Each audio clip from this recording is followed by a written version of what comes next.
보호자분 계세요? 간호사의 목소리가 희미하게 들렸다. 박영희는 천장의 형광등을 멍하니 바라보며 고개를 저었다. 심근경색. 의사는 그렇게 말했다. 집에서 설거지를 하다가 갑자기 가슴을 움켜쥐고 쓰러졌을 때 다행히 옆집 아주머니가 119를 불러줬다. 응급실을 거쳐 일반 병동으로 옮겨진 지 벌써 사흘째였다. 큰아들한테 전화했는데 아마 바빠서 그럴 거예요. 영희는 애써 미소를 지으며 간호사에게 말했다. 간호사는 안쓰러운 눈빛으로 그녀를 바라보더니 조용히 병실을 나갔다. 4인실 병실. 옆 침대의 할머니는 오후마다 손주들이 찾아와 웃음꽃이 피었다. 건너편 환자는 남편이 매일 과일을 깎아주고 맞은편 침대의 아줌마는 딸이 퇴근길에 들러 도시락을 챙겨줬다. 영희의 침대 옆 탁자에는 병원 매점에서 산 바나나 우유 1개가 전부였다. 그래도 올 거야. 애들이 내 자식인데. 그녀는 핸드폰을 들여다봤다. 큰아들에게 문자를 보낸 지 이틀이 지났지만 답장은 없었다. 작은아들에게도 전화를 걸었지만 받지 않았다. 며느리들에게도 연락했다. 큰며느리 미정은 아이고 어머니. 걱정 마세요. 오빠한테 제가 얘기할게요라고 했지만 그 뒤로 소식이 없었다. 창밖으로 저녁 노을이 번졌다. 영희는 천천히 몸을 일으켜 세웠다. 가슴 한쪽이 아직 뻐근했지만 견딜만 했다. 복도를 천천히 걸으며 다른 병실들을 지나쳤다. 어디서나 웃음소리, 가족의 목소리가 들렸다. 그녀만 혼자였다. 화장실 거울 앞에 섰을 때 영희는 자신의 얼굴을 똑바로 마주했다. 흰머리가 성성하고 주름이 깊게 패인 얼굴. 언제 이렇게 늙었을까? 아니, 언제 이렇게 투명한 존재가 되었을까? 그래, 이제 알겠어. 그녀는 혼잣말을 중얼거렸다. 병실로 돌아와 침대에 누웠다. 천장을 보며 지난 세월을 떠올렸다. 남편이 일찍 세상을 떠난 뒤 교사로 일하며 두 아들을 키웠다. 학비, 결혼 자금, 신혼집 보증금. 그녀가 가진 모든 것을 쏟아부었다. 엄마, 고마워라는 말은 들었지만 그 뒤로는 점점 연락이 뜸해졌다. 명절에도 바쁘다는 핑계로 얼굴 한번 보기 어려웠다.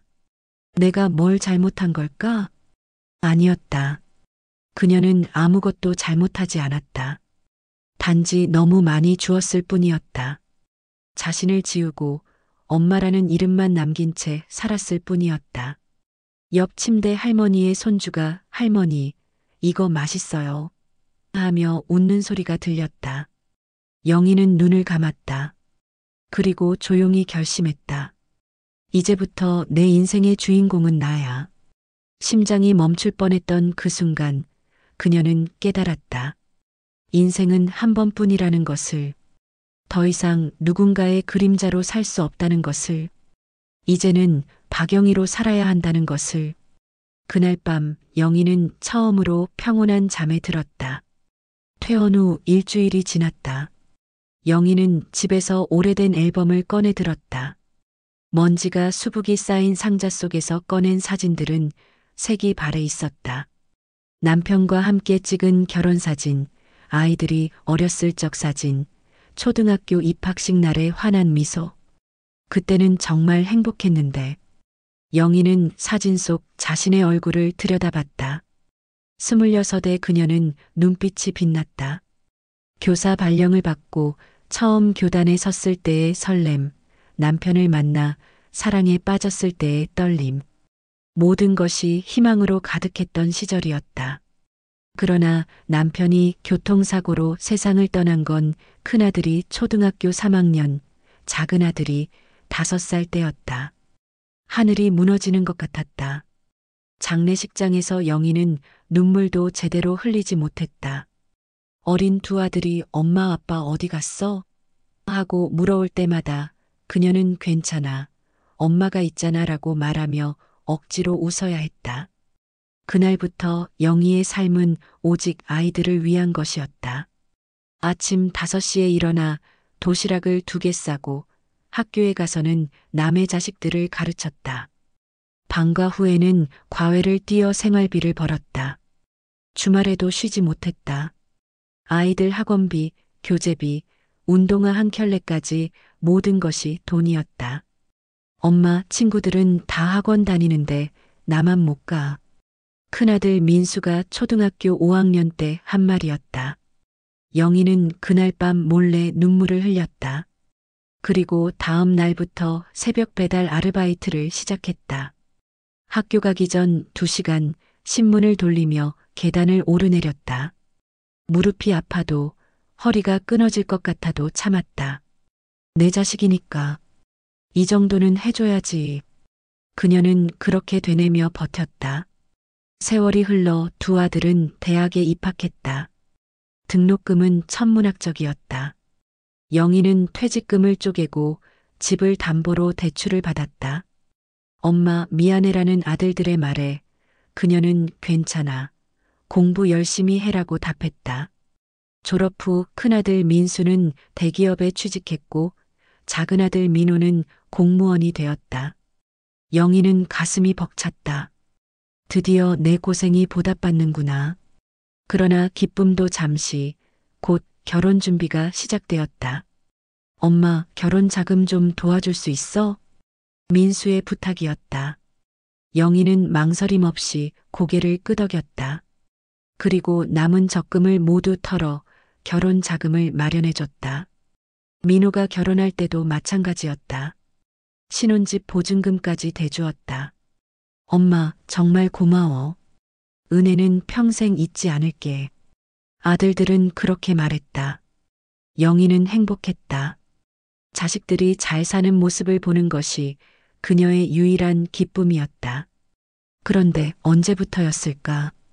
전화가 뜸해지기 시작했다. 처음엔 1달에 1번, 그 다음엔 2달에 1번, 나중엔 명절에만 연락이 왔다. 손주가 태어나도 영희는 산후조리원에서 딱 1번 얼굴을 보았을 뿐이었다. 퇴원한 지 열흘째 되던 날 핸드폰이 울렸다. 큰 며느리 미정이었다. 어머니, 안녕하세요. 몸은 좀 어때요? 응, 괜찮아. 많이 나아졌어. 영희는 담담하게 답했다. 병원에 입원해 있을 때는 한 통의 전화도 없더니 이제야 안부를 묻는구나. 그녀는 속으로 쓴웃음을 지었다. 그나저나 어머니, 죄송한데요. 이번 주말에 혹시 시간 되세요? 왜? 민수 오빠가 출장 가는데 제가 회사 워크숍이 있어서요. 하루만 우진이 좀 봐주시면 안 될까요? 토요일 아침 9시쯤 데려다 드릴게요.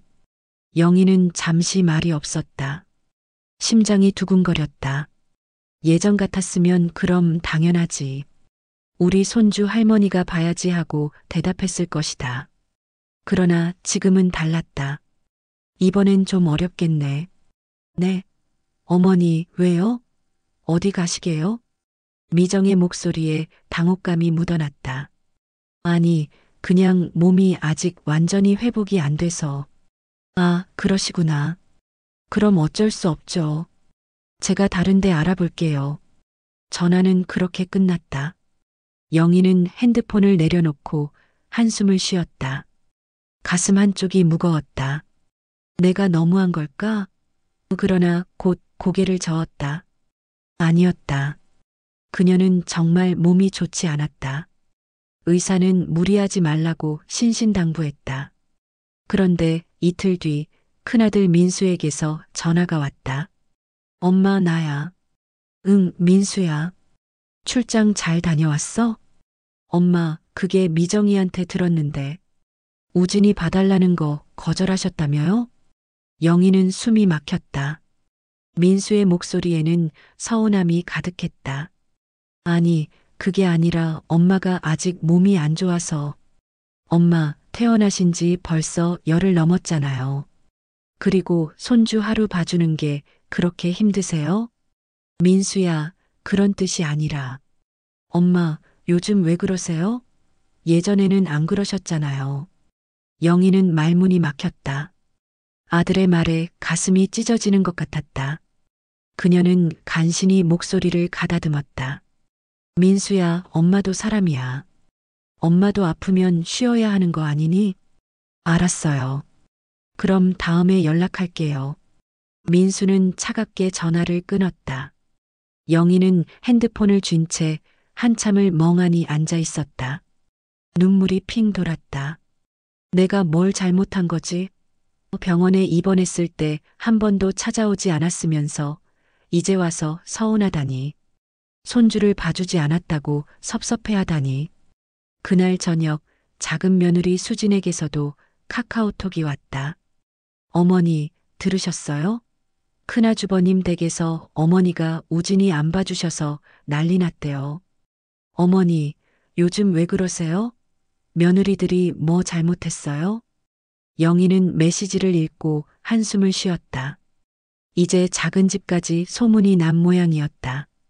그녀는 답장을 쓰려다가 멈췄다. 무슨 말을 해도 이해받지 못할 것 같았다.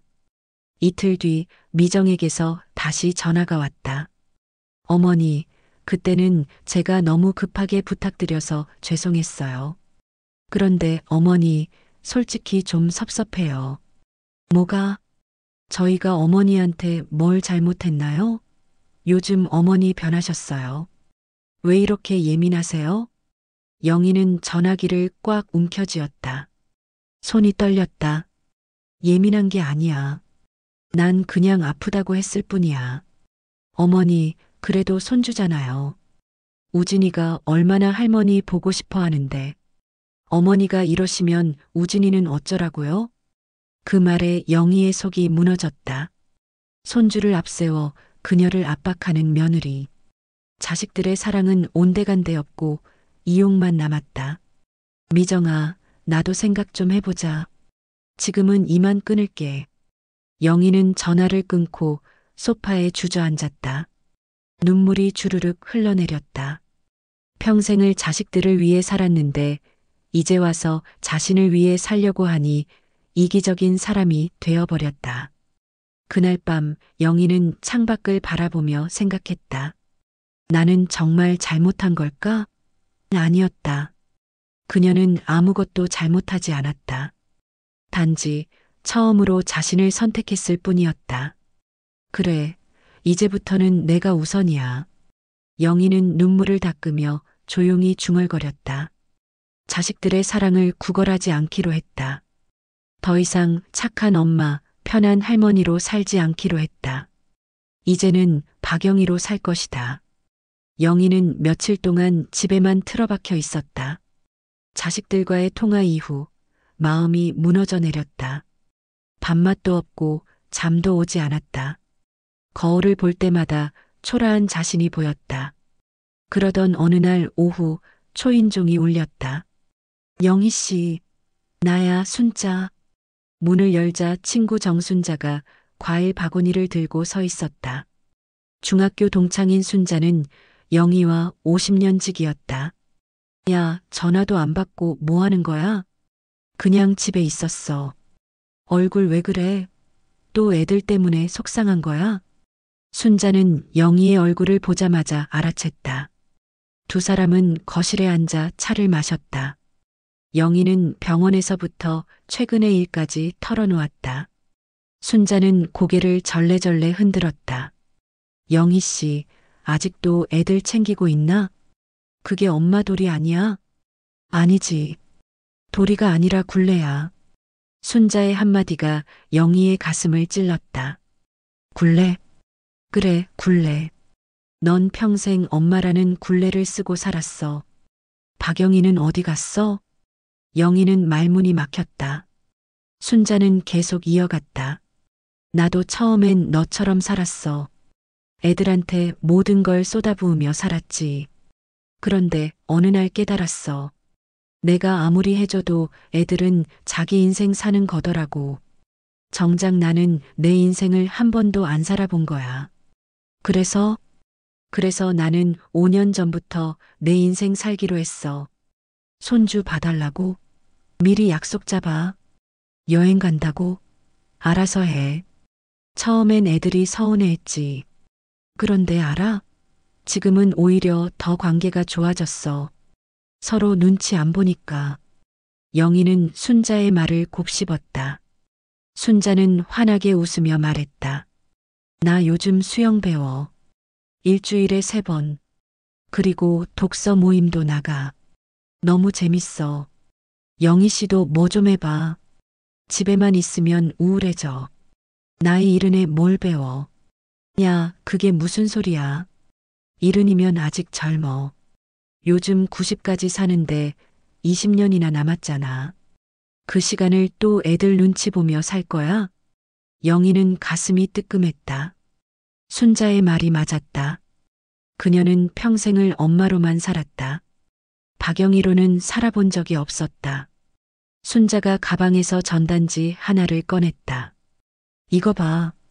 동네 문화센터 프로그램 안내서야. 수묵화, 요가, 노래교실, 탁구 별게 다 있어. 나도 여기서 수영 배우는 거야. 우리 같이 다녀볼래? 영희는 전단지를 받아들었다. 알록달록한 프로그램들이 눈에 들어왔다. 수묵화, 캘리그래피, 도자기 만들기. 나 이런 거 해본 적 없어. 그러니까 해보는 거지. 영희 씨, 평생 남 가르치기만 했잖아. 이제는 내가 배워봐. 순자는 영희의 손을 꼭 잡았다. 영희 씨 있잖아. 나도 남편 잃고 애들 키우느라 힘들었어. 너처럼 다 해줬지. 그런데 어느 날 거울 보는데 내가 누군지 모르겠더라고. 정순자가 아니라 그냥 누구 엄마로만 살았구나 싶었어. 영희의 눈시울이 붉어졌다. 그래서 결심했어. 내 이름을 찾아야겠다고. 나를 정순자로 불러주는 곳에 가야겠다고. 그게 수영장이었어. 거기 가면 다들 날 순자 씨라고 불러. 누구 엄마가 아니라. 그게 얼마나 좋은지 몰라. 영희는 고개를 끄덕였다. 가슴속 깊은 곳에서 무언가가 울렸다. 나도 그러고 싶어. 나도 박영희로 불리고 싶어. 그럼 같이 가자. 다음 주부터 문화센터 새 학기야. 우리 같이 등록하자. 순자는 활짝 웃었다. 영희도 오랜만에 미소를 지었다. 그날 밤 영희는 전단지를 펼쳐놓고 한참을 들여다봤다. 수묵화 강자가 눈에 들어왔다. 먹과 붓으로 그리는 나만의 세계. 강사는 김태호, 전직 중학교 미술교사라고 적혀 있었다. 수묵화. 영희는 중얼거렸다. 어릴 적 그림 그리는 걸 좋아했다. 그런데 언제부턴가 붓을 잡아본 적이 없었다. 결혼하고 아이를 낳고 남편을 잃고 일하고 그러는 사이 그녀의 꿈은 어디론가 사라졌다. 그래, 해보자. 영희는 전단지를 가슴에 꼭 안았다. 가슴이 두근거렸다. 두려움과 설렘이 뒤섞인 기분이었다. 다음 날 아침 영희는 문화센터에 전화를 걸었다. 수묵화 강좌 신청하고 싶은데요. 네, 성함이 어떻게 되세요? 박영희입니다. 그 이름을 말하는 순간 영희는 가슴이 벅차올랐다. 누구 엄마가 아니라 박영희로 불리는 순간이었다. 네, 박영희 선생님. 등록 완료되셨습니다. 다음 주 화요일 오전 10시에 뵙겠습니다. 전화를 끊고 영희는 거울을 보았다. 주름진 얼굴이지만 눈빛만큼은 반짝였다. 박영희 이제 내 이름으로 살아볼까? 그녀는 혼잣말을 하며 미소 지었다. 72회 만에 처음으로 자기 이름을 되찾는 순간이었다. 화요일 아침 영희는 일찍 잠에서 깼다. 첫 수업 날이었다. 설렘과 긴장으로 밤새 뒤척였다. 옷장을 열고 한참을 고민하다가 깔끔한 베이지색 블라우스를 골랐다. 괜히 긴장되네. 거울을 보며 머리를 매만졌다. 마치 첫 출근하던 날처럼 가슴이 두근거렸다. 문화센터는 집에서 버스로 10분 거리였다. 영희가 도착했을 때 이미 몇몇 사람들이 교실에 앉아 있었다. 대부분 비슷한 연배의 사람들이었다. 영희는 뒤쪽 자리에 조용히 앉았다. 안녕하세요. 박영희 선생님 맞으시죠? 문가에서 한 남자가 웃으며 다가왔다. 50대 후반으로 보이는 온화한 인상의 사람이었다. 네, 맞습니다. 저는 강사 김태호입니다. 반갑습니다. 처음 오셨죠? 떨리시죠? 네, 조금요. 괜찮습니다. 다들 그러세요. 편하게 즐기시면 됩니다. 김태호의 목소리는 따뜻했다. 영희는 조금 마음이 놓였다. 수업이 시작되었다. 김태호는 먼저 수묵화의 기초를 설명했다. 붙잡는 법, 먹을 가는 법, 농담 조절하는 법. 영희는 그의 말 한마디 한마디를 놓치지 않으려고 집중했다. 자, 이제 한번 붓을 잡아보시죠. 영희는 조심스럽게 붓을 들었다. 손이 떨렸다. 언제 이렇게 붓을 잡아봤던가. 초등학교 때 서예 시간 이후로는 처음이었다. 긴장하지 마세요. 붓은 악기와 같습니다. 힘을 빼고 자연스럽게. 김태호가 옆에 와서 부드럽게 말했다. 그는 영희의 손을 가볍게 잡고 붓을 잡는 법을 교정해줬다. 이렇게 너무 세게 쥐지 마시고요. 붓이 종이와 대화하듯이. 영희는 천천히 붓을 내렸다. 먹물이 화선지에 스며들었다. 떨리는 선이 그어졌다. 어설프고 삐뚤었지만 그녀의 손에서 나온 첫 선이었다. 좋습니다. 아주 좋아요. 김태호가 미소 지으며 말했다. 첫 수업은 간단한 대나무 그리기였다. 김태호가 시범을 보였다. 붓이 화선지 위를 춤추듯 움직였다. 몇 번의 붓질로 대나무 한 그루가 살아났다. 와! 교실에서 감탄사가 터져나왔다. 영희도 넋을 잃고 바라봤다. 자, 이제 여러분 차례입니다. 실패해도 괜찮습니다. 수묵화는 실수도 작품의 일부니까요. 영희는 붓을 들었다. 먹을 찍고 종이에 내렸다. 대나무 줄기를 그렸다. 삐뚤빼뚤했다. 잎을 그렸다. 너무 크거나 너무 작았다. 영희는 한숨을 쉬었다. 잘 안 되네요. 처음부터 잘하는 사람은 없습니다. 김태호가 다가와 영희의 그림을 들여다봤다. 선생님, 손에 감정이 있네요. 네. 여기 이 선 보세요. 떨리지만 진실해요. 붓이 마음을 닮았습니다. 영희는 자신의 그림을 다시 봤다. 어설프고 서툴렀지만 확실히 그녀의 손에서 나온 것이었다. 계속 그려보세요. 붓은 거짓말을 하지 않습니다. 마음이 담기면 그게 곧 작품입니다. 김태호의 말에 영희는 다시 붓을 들었다. 이번에는 조금 덜 떨렸다. 한 획, 두 획 선이 이어졌다. 2시간의 수업이 끝났을 때 영희의 앞에는 대나무 그림 5장이 놓여 있었다. 처음 것보다 마지막 것이 조금 나았다. 그것만으로도 뿌듯했다. 오늘 수고하셨습니다. 다음 주에 뵙겠습니다. 선생님. 김태호가 인사를 건넸다. 선생님. 그 호칭을 듣는 순간 영희는 눈시울이 뜨거워졌다. 학교를 그만둔 지 10년이 넘었다. 그 후로 누구도 그녀를 선생님이라 부르지 않았다. 그저 엄마, 할머니, 어머니였다. 선생님. 영희는 작게 중얼거렸다. 그 말이 얼마나 그리웠는지 이제야 깨달았다. 집으로 돌아오는 버스 안에서 영희는 가방 속 그림을 꺼내봤다. 서툰 대나무였지만 그녀에게는 세상 어떤 그림보다 소중했다. 손끝에서 생명이 피어나는 기분이었다. 집에 도착해 그림을 벽에 붙였다. 그리고 한참을 바라봤다. 나도 할 수 있구나. 영희는 미소를 지었다. 72살 인생에서 처음으로 자신을 위해 뭔가를 배우고 있었다. 그것만으로도 가슴이 벅찼다. 저녁을 먹고 순자에게 전화를 걸었다.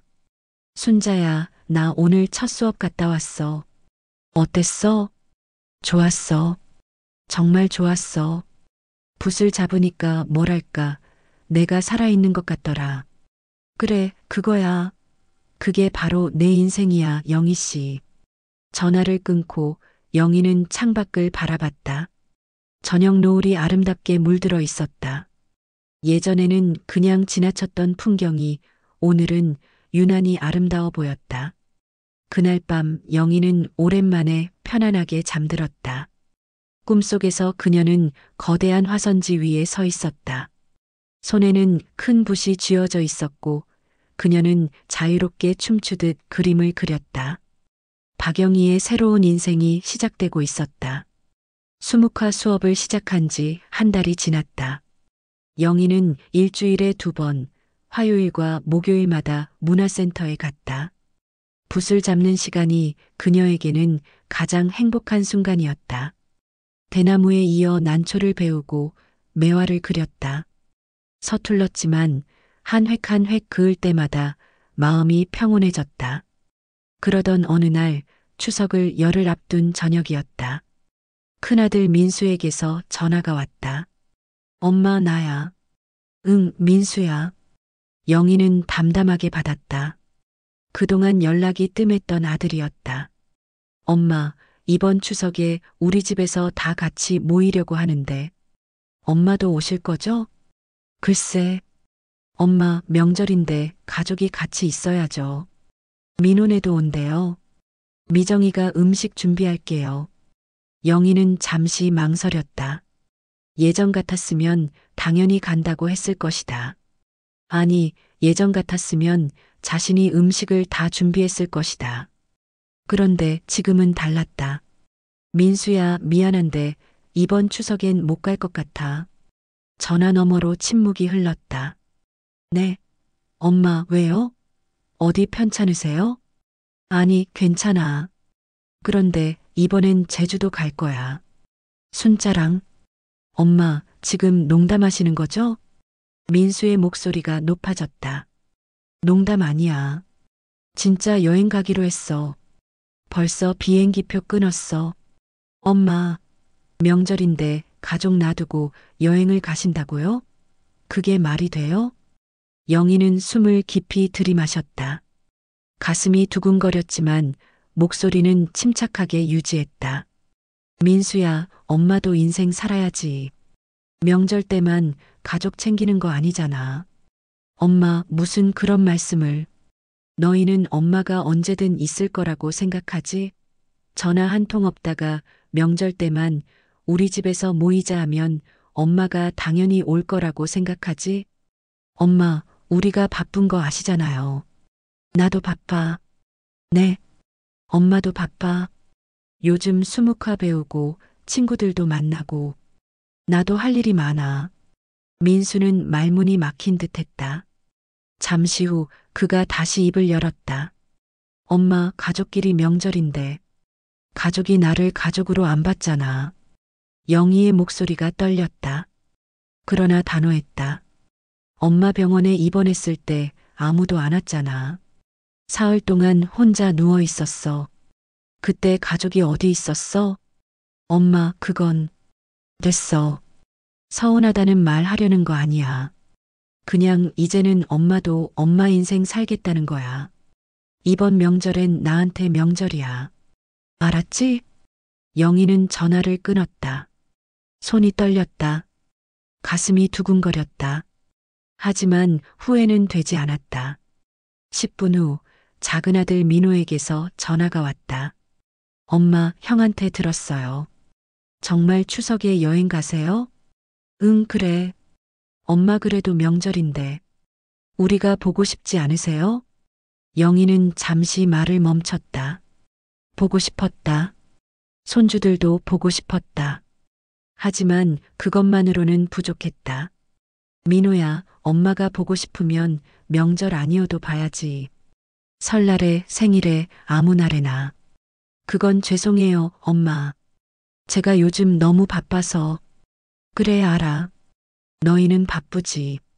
그런데 엄마가 쓰러져서 병원에 입원했을 때도 바빴잖아. 그때 한 번이라도 왔으면 엄마도 이렇게까지는 안 했을 거야. 민호는 아무 말도 하지 못했다. 엄마, 정말 죄송해요. 제가 잘못했어요. 사과받으려는 거 아니야. 그냥 이제는 엄마도 엄마 인생 살겠다는 거야. 알겠어요, 엄마. 좋은 여행 되세요. 민호의 목소리는 풀이 죽어 있었다. 영희는 전화를 끊고 소파에 앉았다. 눈물이 났다. 하지만 슬픈 눈물은 아니었다. 해방감이 섞인 눈물이었다. 다음 날 큰 며느리 미정에게서 장문의 카카오톡이 왔다. 어머니, 저희가 많이 부족했나 봐요. 어머니가 섭섭하신 거 이해해요. 그런데 명절에 가족들 놔두고 여행 가시는 건 너무하신 거 아닌가요? 우진이가 할머니 보고 싶어 하는데. 영희는 답장을 썼다. 미정아, 섭섭한 게 아니야. 그냥 이제는 내 시간을 갖고 싶은 거야.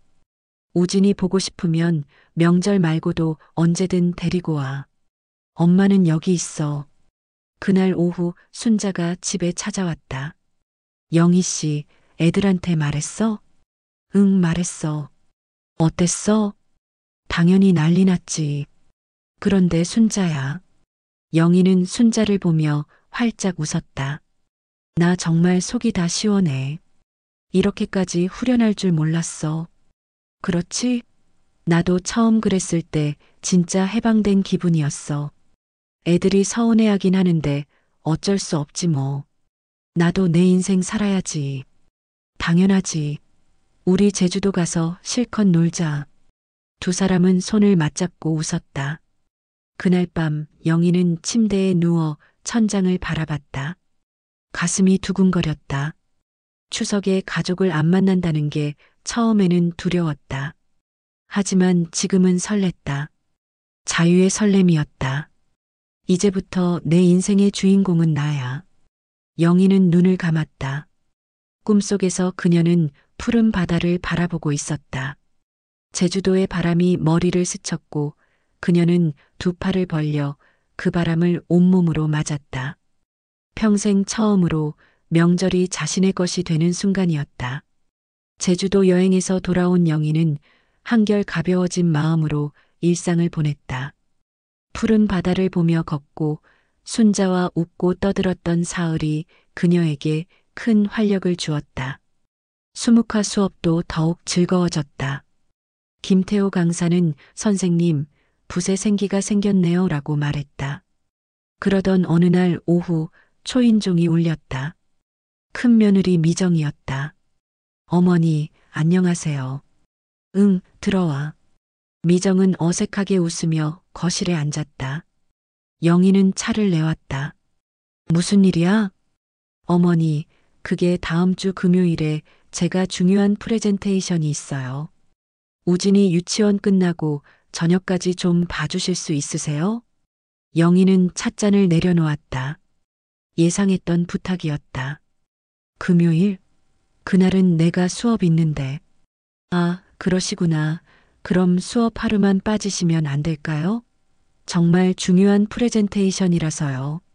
영희는 며느리를 바라봤다. 예전 같았으면 그래, 알았어. 엄마가 봐줄게 했을 것이다. 하지만 지금은 달랐다. 미정아, 엄마도 일정이 있어. 수업 빠지면 안 돼. 어머니. 미정의 얼굴이 굳어졌다. 그럼 어쩌죠? 민수 오빠는 그날 야근이고 다른 방법이 없는데.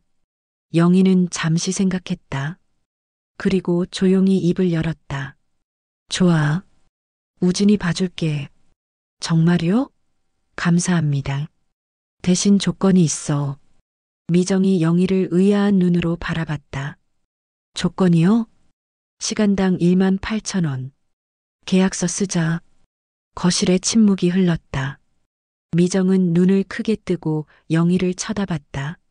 어머니, 지금 농담하시는 거죠? 아니, 진담이야. 어머니가 손주를 봐주시는데 돈을 받으신다고요? 영희는 침착하게 고개를 끄덕였다. 그래. 나도 내 시간이 있거든. 그 시간을 너희한테 주는 거니까 대가를 받아야지. 어머니, 그건 가족인데. 가족이니까 공짜로 해줘야 해? 미정아, 내가 일하면 돈 받잖아. 나도 마찬가지야. 우진이 돌보는 것도 일이야. 미정은 당황한 표정으로 입을 다물었다가 다시 열었다. 어머니, 요즘 정말 많이 변하셨어요. 응, 변했어. 이제 내 시간의 가치를 알게 됐거든. 영희는 서랍에서 노트를 꺼내 펜을 들었다. 어떻게 할래? 할 거야, 말 거야? 미정은 한참을 망설이다가 한숨을 쉬었다. 알겠어요. 그럼 그렇게 하죠. 좋아. 금요일 오후 2시부터 저녁 8시까지. 6시간이니까 10만 8천 원. 식사 제공하면 9만 원으로 해줄게. 영희는 차분하게 계산했다.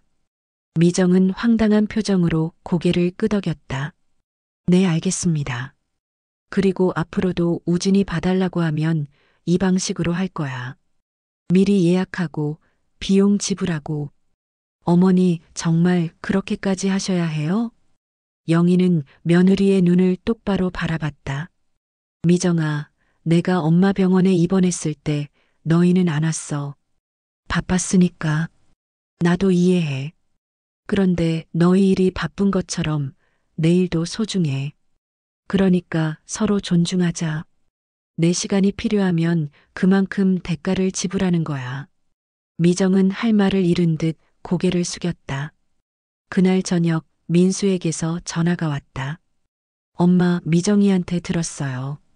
정말 돈 받고 우진이 봐주실 거예요? 그래.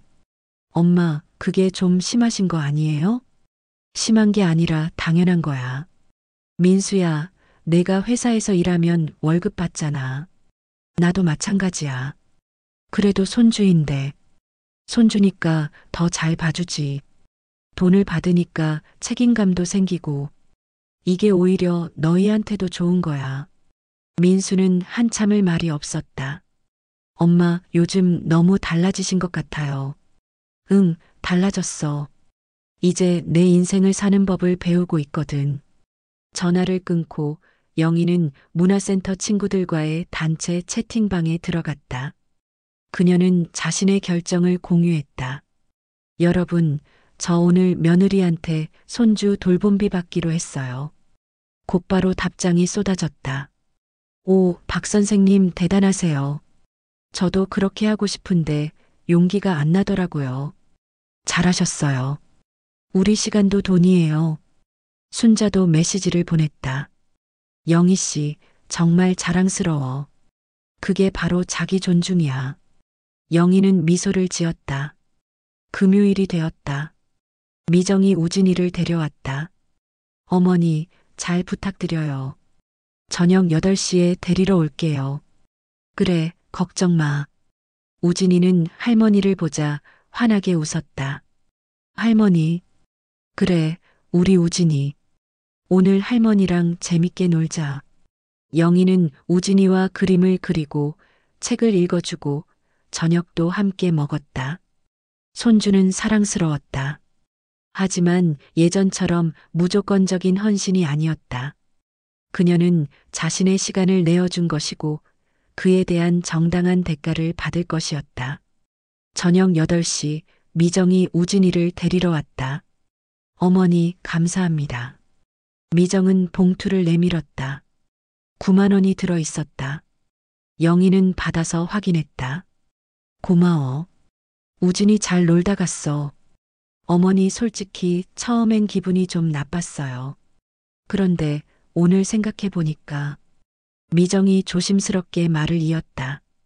어머니 시간도 소중하다는 걸 알게 된 것 같아요. 그냥 당연하게 생각했던 것 같아요. 죄송해요. 영희는 며느리의 손을 가볍게 잡았다. 미정아, 미안하게 생각 안 해도 돼. 그냥 서로 존중하면 되는 거야.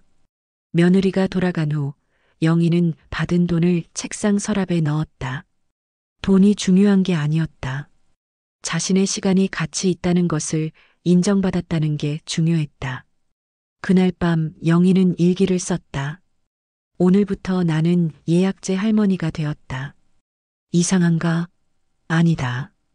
오히려 마음이 편하다.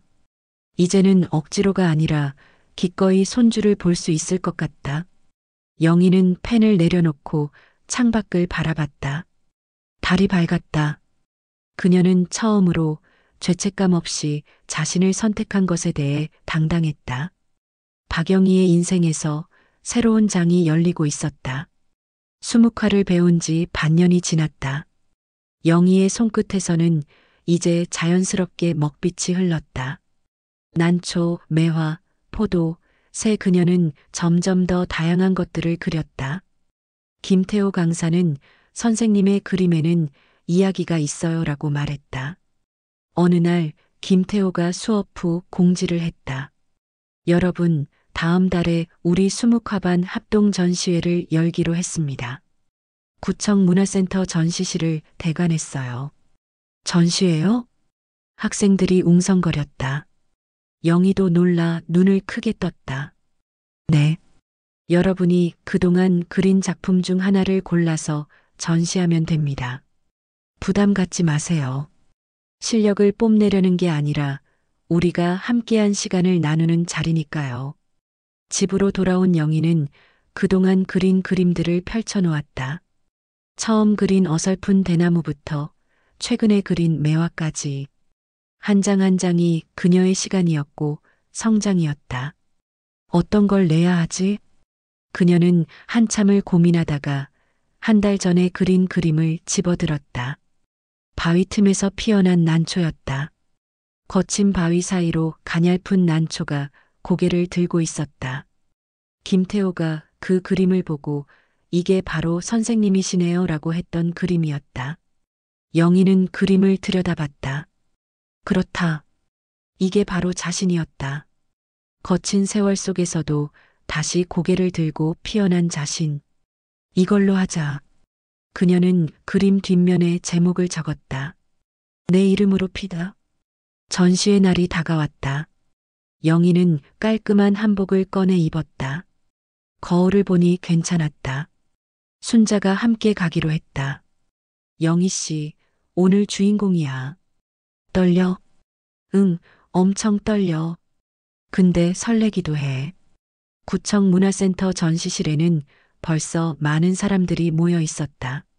수묵화반 학생들의 가족들, 친구들이 찾아왔다.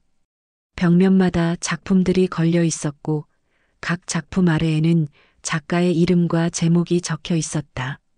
영희는 자신의 그림 앞에 섰다. 내 이름으로 피다 마이너스 박영희. 가슴이 벅차올랐다. 엄마. 뒤에서 익숙한 목소리가 들렸다. 영희가 돌아보니 큰아들 민수와 며느리 미정, 그리고 우진이가 서 있었다. 손에는 꽃다발을 들고 있었다. 민수야 어떡해. 엄마 전시회라는데 당연히 와야죠. 민수는 어색하게 웃으며 꽃다발을 건넸다. 그 순간 작은 아들 민호와 며느리 수진, 그리고 딸 유나도 나타났다. 어머니 축하드려요.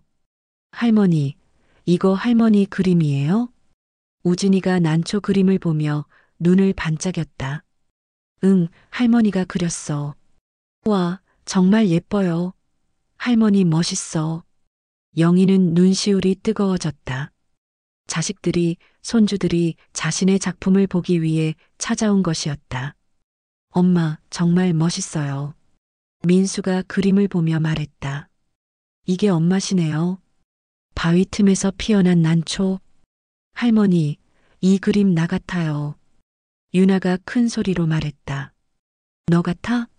네. 할머니처럼 나도 강하고 예쁘게 피고 싶어요. 영희는 유나를 안아주었다. 눈물이 주르륵 흘러내렸다. 고마워, 우리 유나. 미정이 조심스럽게 다가왔다. 어머니, 제가 그동안 정말 죄송했어요. 어머니를 당연하게만 생각했던 것 같아요. 됐어, 미정아. 아니에요. 어머니도 꿈이 있고 하고 싶은 게 있으신 분이시잖아요. 이제야 알았어요. 어머니를 어머니로만 본 게 아니라 박영희 선생님으로 봐야 한다는 걸. 영희는 며느리의 손을 잡았다. 고마워. 김태호 강사가 다가왔다. 박영희 선생님, 가족분들이신가 보네요. 선생님 작품 정말 멋집니다. 혼이 담긴 그림이에요. 감사합니다, 선생님.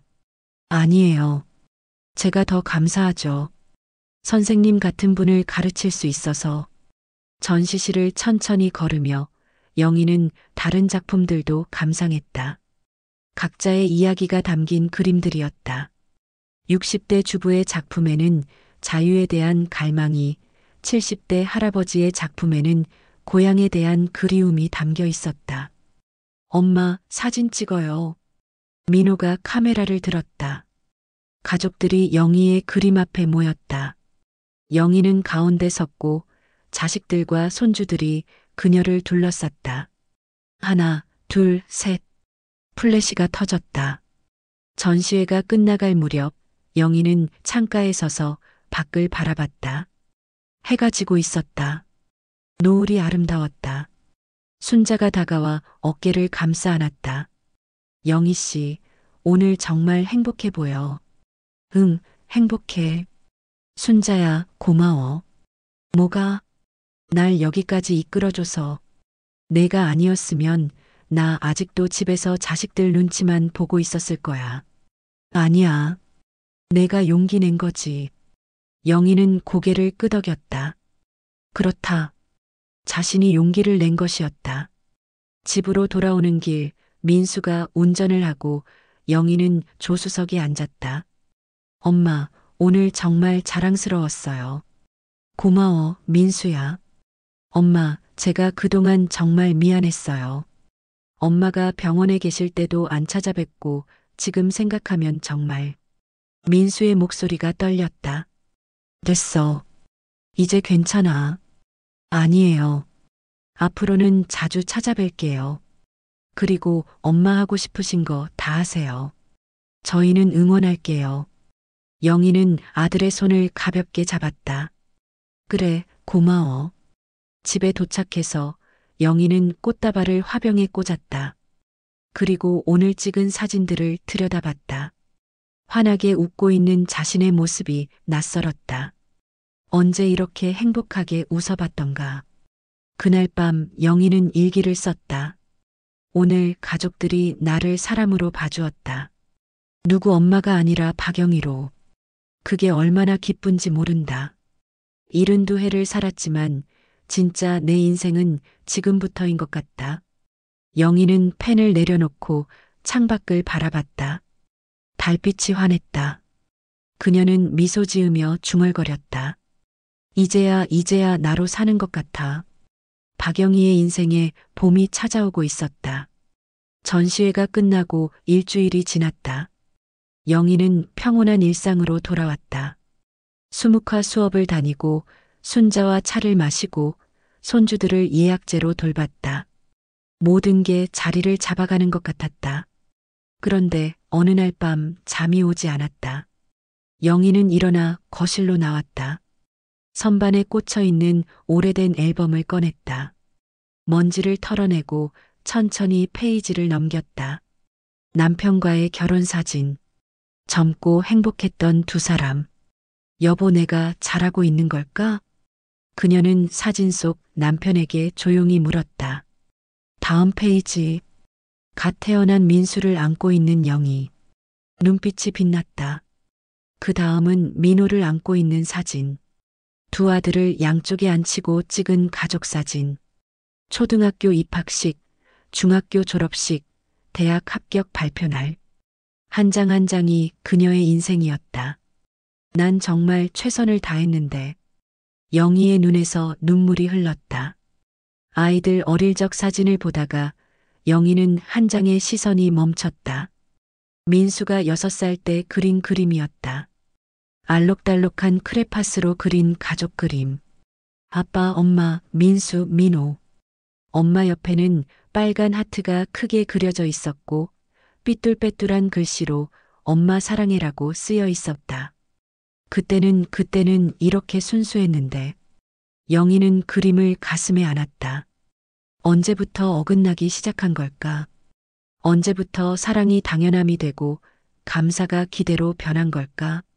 내가 너무 많이 줘서 그런 걸까? 아니면 너무 강하게 요구해서 그런 걸까? 영희는 자신을 의심하기 시작했다. 다음 날 아침 큰 며느리 미정에게서 전화가 왔다. 어머니, 다음 주 토요일에 우진이 생일 파티 하려고 하는데요. 오실 수 있으세요? 토요일? 그날은 내가. 영희는 말을 멈췄다. 그날은 순자와 미술관에 가기로 한 날이었다. 그런데 손주 생일이었다. 어머니? 응, 갈게. 정말요? 감사해요, 어머니. 우진이가 너무 좋아할 거예요. 전화를 끊고 영희는 순자에게 문자를 보냈다. 순자야, 미안한데 다음 주 토요일 우진이 생일이라 미술관 다음으로 미뤄도 될까? 순자의 답장은 금방 왔다. 그럼 손주 생일이 우선이지. 언제든 좋아. 영희는 핸드폰을 내려놓고 한숨을 쉬었다. 내가 또 양보한 건가? 그날 저녁 작은 아들 민호가 깜짝 방문했다. 엄마, 나 지나가다가 들렀어. 그래, 들어와. 밥은 먹었어? 응, 먹었어. 엄마, 그냥 얼굴 보고 싶어서. 민호는 거실에 앉아 영희를 바라봤다. 엄마, 요즘 행복해 보여서 좋아. 그래. 응. 전시회 때 엄마 보니까 정말 빛나더라.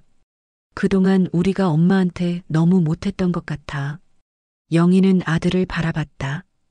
미안해하는 그 눈빛을 보니 가슴이 아팠다. 민호야, 너희 잘못이 아니야. 아니야, 엄마. 우리 잘못이 맞아. 엄마를 너무 당연하게 생각했어. 엄마도 꿈이 있고 하고 싶은 게 있는 사람인데. 민호야, 엄마 앞으로는 정말 잘할게. 약속해. 민호가 영희의 손을 잡았다. 영희는 눈물이 났다. 고마워, 민호야. 아들이 돌아간 후 영희는 다시 앨범을 꺼내봤다. 그리고 생각했다. 내가 너무 단호했나? 돈 받고 손주 본다는 게 너무했을까? 명절에 가족을 안 만나고 여행 간다는 게 이기적이었을까? 영희는 자신을 탓하기 시작했다. 혹시 너무 멀리 간 건 아닐까? 혹시 자식들에게 상처를 준 건 아닐까? 밤새 뒤척이다가 새벽에 순자에게 전화를 걸었다. 순자야, 나 미안한데 지금 통화할 수 있어? 그럼 무슨 일인데? 목소리가 왜 그래? 순자야, 내가 너무 이기적인 것 같아. 뭔 소리야? 애들이 요즘 미안하다고 하는데 나 때문에 상처받은 것 같아서 내가 너무 심하게 군 건 아닐까? 전화 너머로 순자의 한숨 소리가 들렸다. 영희 씨, 지금 뭐 하는 거야? 다시 예전으로 돌아가려고? 아니, 그게 아니라. 영희 씨, 잘 들어. 내가 한 건 이기적인 게 아니야. 자기 존중이야. 자식들이 미안해하는 건 좋은 거야. 그게 성장하는 거야. 그래도 영희 씨, 너 병원에 입원했을 때 기억해. 아무도 안 왔잖아. 그게 내 잘못이었어? 아니잖아. 자식들이 엄마를 당연하게 생각했던 거지. 영희는 말이 없었다. 이제 자식들이 내 가치를 알아가고 있는 거야. 그게 나쁜 일이야? 아니지. 계속 가, 영희 씨. 흔들리지 마. 전화를 끊고 영희는 창밖을 바라봤다. 동이 트고 있었다. 그래, 순자 말이 맞아. 영희는 거울 앞에 섰다. 72살의 자신을 똑바로 바라봤다. 박영희, 넌 아무것도 잘못하지 않았어. 이제라도 나를 지켜서 다행이야. 그녀는 자신에게 말했다. 가슴속 흔들림이 조금씩 가라앉았다. 죄책감은 오래된 습관이었다. 평생 자신보다 남을 먼저 생각하며 살았던 습관. 그 습관을 끊는 게 쉽지는 않았다. 하지만 영희는 알고 있었다. 다시 돌아갈 수 없다는 것을, 아니, 돌아가서는 안 된다는 것을. 아침 햇살이 거실로 쏟아져 들어왔다. 벽에 걸린 내 이름으로 피다 그림이 빛났다. 바위 틈에서 피어난 난초. 그게 바로 자신이었다. 그래, 나는 계속 필 거야. 내 이름으로. 영희는 조용히 중얼거렸다. 흔들렸지만 부러지지는 않았다. 그녀는 여전히 서 있었다. 그날 오후 영희는 수묵화 수업에 갔다. 붓을 잡는 순간 모든 흔들림이 사라졌다. 먹물이 화선지에 스며들 때 그녀는 다시 자신을 찾았다. 김태호 강사가 말했다. 박 선생님, 오늘 붓에 깊이가 있네요. 무슨 일 있으셨어요? 아니요, 괜찮아요. 그냥 생각이 많았어요. 그 생각들이 붓에 담겼네요. 아름답습니다. 영희는 자신이 그린 그림을 봤다. 비바람 속에서도 굳건히 서 있는 소나무였다. 흔들리지만 부러지지 않는 소나무. 그래, 나도 저렇게 해. 영희는 미소 지었다. 흔들림은 약함이 아니었다. 살아있다는 증거였다. 중요한 건 흔들린 후에 다시 제자리로 돌아오는 것. 자신을 다시 선택하는 것. 그날 밤 영희는 평온하게 잠들었다. 꿈속에서 그녀는 바람 부는 언덕에 서 있었다. 바람이 세차게 불었지만 그녀는 웃으며 두 팔을 벌렸다. 박영희는 흔들려도 괜찮았다. 그녀는 이제 자신의 뿌리를 알고 있었으니까. 토요일 아침 영희는 일찍 일어났다. 우진이 생일 파티 날이었다. 선물을 준비하며 그녀는 미소 지었다. 예전처럼 의무감이 아니라 기꺼운 마음으로 가는 것이었다. 파티는 즐거웠다. 우진이는 할머니가 선물한 색연필 세트를 받고 환호성을 질렀다. 할머니, 나 할머니처럼 그림 그릴 거야. 그래, 우리 우진이. 할머니가 가르쳐 줄게. 민수와 미정도 예전보다 훨씬 편안해 보였다. 억지로 맞추는 게 아니라 서로를 있는 그대로 받아들이는 분위기였다. 어머니, 다음 주에 저희 집에서 저녁 드실래요? 제가 요리해 드릴게요. 미정이 물었다. 다음 주? 무슨 요일인데? 수요일이요. 수요일은 안 돼. 수묵화 수업 있어. 목요일은 어때? 좋아요. 목요일로 할게요. 자연스러운 대화였다. 영희의 일정을 먼저 물어보고 맞춰가는 며느리. 그게 당연한 거였지만 이제야 이루어지고 있었다. 파티가 끝나고 집에 돌아온 영희는 순자에게 전화를 걸었다. 순자야, 미술관은 다음 주 토요일로 하자. 이번엔 약속 안 바꿀게. 그래, 좋아. 나도 기대된다. 다음 주가 되었다. 화요일 영희는 수업에 갔다. 김태호 강사가 새로운 과제를 냈다. 이번 주 주제는 나입니다. 자신을 표현하는 그림을 그려보세요. 영희는 붓을 들고 한참을 생각했다. 나는 누구인가? 박영희는 누구인가? 붓이 움직이기 시작했다. 화선지 위에 한 그루 나무가 자라났다. 처음에는 가늘고 약했지만 점점 굵어지고 강해졌다. 가지가 뻗어나가고 잎이 돋아났다. 그리고 나무 밑동에는 작은 글씨로 박영희라고 썼다. 완성되셨네요. 김태호가 다가와 그림을 보았다. 아, 이건 정말. 그는 잠시 말을 잃었다가 이어갔다. 선생님의 인생이 보입니다. 성장의 이야기네요. 감사합니다. 아니에요. 제가 감사하죠. 선생님 같은 분이 있어서 제 수업이 의미 있어집니다. 영희는 자신의 그림을 한참 바라봤다.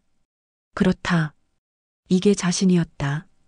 천천히 하지만 확실하게 자라나고 있는 나무. 박영희라는 나무. 목요일 저녁 민수네 집에서 식사를 했다. 미정이 정성껏 준비한 음식들이 상에 차려졌다. 어머니, 맛있게 드세요. 고마워, 미정아. 정말 맛있겠다. 식사를 하며 가족들은 편안하게 대화를 나눴다. 우진이는 유치원 이야기를, 민수는 회사 이야기를 했다. 그리고 영희에게 물었다. 엄마는 요즘 어떠세요? 수묵화는 재밌어요? 재밌지. 배우면 배울수록 더 하고 싶더라. 엄마 보니까 제가 반성이 많이 돼요. 미정이 조심스럽게 말했다. 저도 제 꿈이 뭔지 잊고 살았던 것 같아요. 결혼하고 애 낳고 그러다 보니 나는 어디 갔는지. 영희는 며느리의 손을 잡았다. 미정아, 아직 늦지 않았어. 지금이라도 찾으면 돼. 그럴까요? 그럼, 나 봐. 72에 시작했잖아. 너는 아직 젊어. 미정의 눈에 눈물이 맺혔다. 감사해요, 어머니. 어머니 보면서 용기를 얻었어요. 토요일 드디어 순자와 미술관에 갔다. 현대미술관에서 여성 작가들의 전시회가 열리고 있었다. 영희 씨, 저기 봐. 저 작품. 순자가 가리킨 작품은 한 노년 여성이 날개를 단 그림이었다. 제목은 늦은 비상. 멋지다. 영희는 넋을 잃고 바라봤다. 전시를 다 보고 두 사람은 미술관 카페에 앉았다. 창밖으로 가을 햇살이 비쳤다. 순자야. 응? 고마워. 내가 아니었으면 난 아직도 그 답답한 삶을 살고 있었을 거야. 무슨 소리야? 내가 선택한 거지. 그래도 넌 날 이끌어줬어. 손 잡아줬어. 순자는 영희의 손을 꼭 잡았다. 영희 씨, 나 요즘 행복해. 너 때문에. 나 때문에? 응. 내가 변화하는 걸 보면서 나도 다시 용기가 생겼어. 우리 함께 늙어가자. 멋지게. 그래, 멋지게 늙자. 두 사람은 웃었다. 집으로 돌아오는 길, 영희는 동네 공원을 지나쳤다. 벤치에 앉아 잠시 쉬었다. 아이들이 뛰어놀고 연인들이 걷고 노부부가 손을 잡고 산책을 했다. 영희는 가방에서 작은 스케치북을 꺼냈다. 요즘 들고 다니는 습관이 생겼다. 연필로 공원 풍경을 그리기 시작했다. 나무, 벤치, 사람들. 할머니, 그림 그리세요? 옆에서 한 꼬마가 물었다. 응, 그려. 우와, 잘 그리신다. 나도 그림 좋아해요. 그래, 너도 그리니? 네, 나중에 크면 화가 될 거예요. 멋지다. 화가가 되렴. 할머니도 화가세요? 영희는 잠시 멈칫했다가 미소 지었다. 응, 할머니도 화가야. 꼬마는 환하게 웃으며 뛰어갔다. 영희는 그 뒷모습을 보며 생각했다. 화가 박영희. 나쁘지 않았다. 그날 저녁 영희는 거실 소파에 앉아 창밖을 바라봤다. 저녁 노을이 노랗게 번졌다. 아름다웠다. 손에는 문화센터에서 새로 구입한 수묵화 붓이 쥐어져 있었다. 오래된 붓이 닳아서 새로 샀다.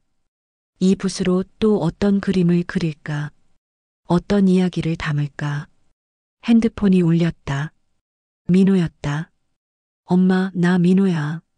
다음 주 일요일에 시간 되세요? 일요일? 왜? 저희 유나 피아노 발표회가 있어요. 엄마도 오셨으면 좋겠어서요. 일요일이면 괜찮지. 몇 시인데? 오후 2시요. 제가 모시러 갈게요. 그래, 고마워. 전화를 끊고 영희는 달력에 표시를 했다. 유나 발표회. 가족과의 약속? 하지만 이제는 의무가 아니었다. 기쁨이었다. 영희는 일기장을 꺼내 펜을 들었다. 오늘로 수묵화를 시작한 지 7개월이 되었다. 7개월 전에 나와 지금의 나는 완전히 다른 사람이다. 아니, 어쩌면 진짜 나를 찾은 것인지도 모르겠다. 자식들과의 관계도 달라졌다. 예전처럼 일방적으로 주는 관계가 아니라 서로 존중하는 관계가 되었다. 이게 진짜 가족이 아닐까? 나는 요즘 행복하다. 손에 붓을 쥐고 있을 때, 친구와 차를 마실 때, 손주들이 찾아올 때, 모든 순간이 내 선택이기 때문에 더 소중하다. 72살. 많은 나이라고 생각했는데, 이제 보니 새로운 시작이었다. 박영희의 인생 2막이 시작된 것이다. 영희는 펜을 내려놓고 창밖을 바라봤다. 별이 떠오르고 있었다. 반짝이는 별들을 보며 그녀는 미소 지었다. 나 박영희로 살아간다. 그녀는 조용히 중얼거렸다. 벽에 걸린 내 이름으로 피다 그림이 어둠 속에서도 빛났다. 바위 틈에서 피어난 난초, 거친 세월을 견뎌내고 이제 당당히 꽃을 피운 난초. 영희는 붓을 쓰다듬었다. 내일은 또 어떤 그림을 그릴까? 어떤 색을 칠할까? 어떤 이야기를 담을까? 무한한 가능성이 그녀 앞에 펼쳐져 있었다. 박영희의 인생은 이제 시작이었다. 늦은 나이가 아니었다. 오히려 가장 아름다운 시기였다. 자신을 온전히 아는, 자신을 사랑하는, 자신의 이름으로 사는 시기. 저녁 햇살이 거실을 채웠다. 따뜻하고 부드러운 빛이었다.